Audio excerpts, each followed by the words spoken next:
Yeah, yeah. But is it important to the believers? Yes. For end-time believers. Yes, We're the end-time believers, right? How many are end-time believers? And you believe we're in the end times too, all right? The first two things. One is, in the Bible, there's only one time in the Bible it's recorded about somebody celebrating it, and the one who celebrated Hanukkah is the one that Christmas is all about, is Jesus. He celebrated Hanukkah. It says in John 10, if you look at it, it says, it was winter time, it was in the portico of Solomon, and it was the feast of dedication. Dedication, which Jewish people don't call it that, and Christians look at that and say, okay, what kind of feast is that? Dedication in Hebrew is Hanukkah.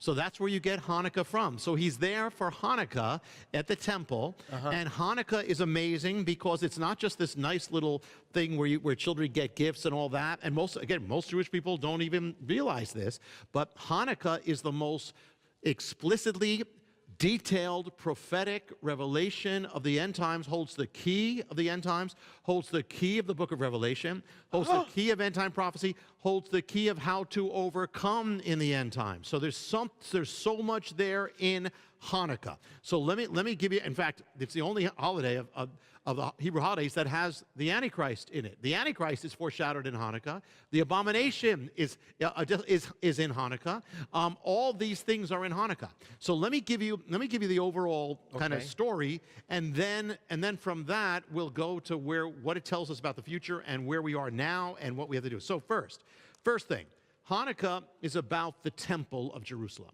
For Hanukkah to happen, Hanukkah is a gigantic foreshadow of the end times.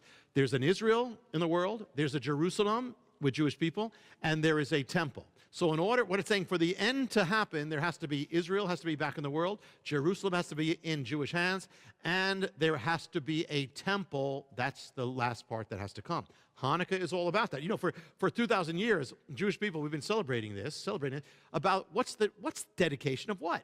Dedication of the temple. So here we are celebrating the dedication of a temple that has not existed for 2,000 years because it's prophetic. It's going to exist. So that's what about. So first thing, what happens is that Hanukkah is going to involve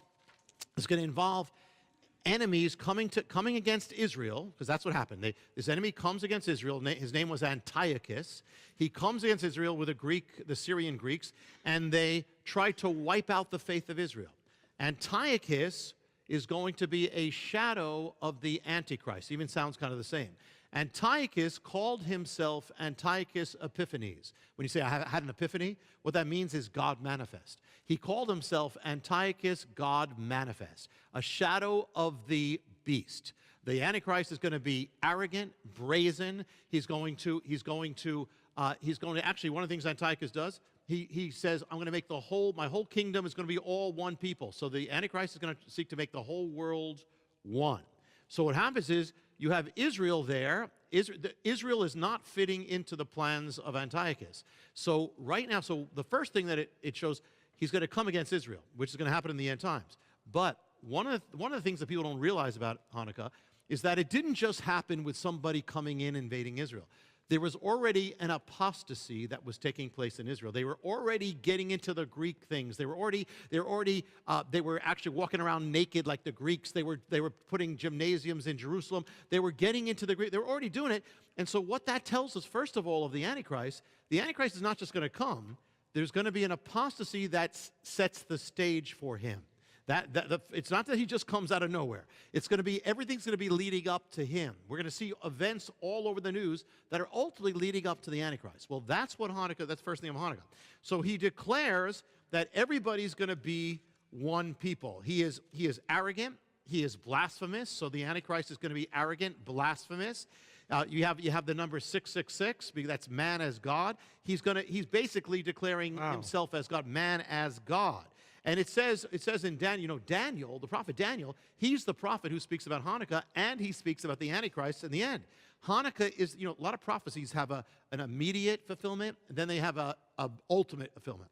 Well, Hanukkah is the immediate fulfillment of the book of Revelation. So you're going to see a whole dynamic here. Antiochus says, everybody in the world, in my kingdom, is going to abandon their faith, abandon their ways, and they're going to embrace the gods of the Greeks. They're going to embrace me. So what will the Antichrist do in the Revelation? He's basically going to say, the whole thing is everyone must abandon their faith, and they must worship the beast. That's how it's going to go. But one nation does not fit into Antiochus. That is Israel. Israel always stands out like a sore thumb. Israel never fits in. It never fits into the world system, never fits into the United Nations, never fits into anything there. And so he's going to come against Israel. Now, one of the things that's a foreshadow, in the book of Revelation, it says the dragon, Satan, the dragon, was furious against the woman with the 12 stars. That's Israel. So what it's showing is, in the end times, there's going to be a spirit of increased fury against the Jewish people, against the nation of Israel. We're already seeing it. Boy. We're already seeing it. But this is all part of the mystery here. So Antiochus says, I'm going to wipe these people. I'm going to make every single one of them worship me, or I'm going to kill them. So what does Hanukkah actually has a revelation about the abomination desolation. So in fact, this was the original one. Antiochus goes to the temple of Jerusalem. They say he slaughtered a pig to defile it. Then he sets up an idol in the temple, or the temple courts. The idol was called the abomination desolation. Mm-hmm. That's when it's the first abomination desolation. It's this. Why? It's an abomination. Jewish people, when they speak, the word for idol in Hebrew is basically abomination. So it was an idol, abomination, and desolation because it made the temple defiled. Now it's no longer the temple of God. It's a pagan temple. They took it over. They started having all immorality in the temple, and they worshiped gods. They're gods in the temple. So it says in Thessalonians, he will set himself up in God's temple, proclaiming himself to be God. Now, what was that? What did he set up? What he set up was an idol of Zeus. Remember, Zeus is the king of the gods. And there's a link to the end time. So he sets up an idol. It says in Revelation, he had the power to give life to the image of the beast. There's an image that's going to come alive linked to this abomination. Now you have the stage set. So now the strategy of Antiochus was to persecute and wipe out everybody who's worshiping God. And so he puts up altars of the gods all over Israel, and he forces everybody you've got to worship this or we're going to kill you. And so the Antichrist, in the end, we know it's going to be a forced thing. No one buys or sells without the mark of the beast. So in other words, people putting them to the point of force. This is the first full-scale religious persecution in history, and it's a shadow of the end. And so if you follow the Torah, you get put to death. You follow the law of God, put to death. You circumcise your children, put to death. You observe the Sabbath, you're put to death.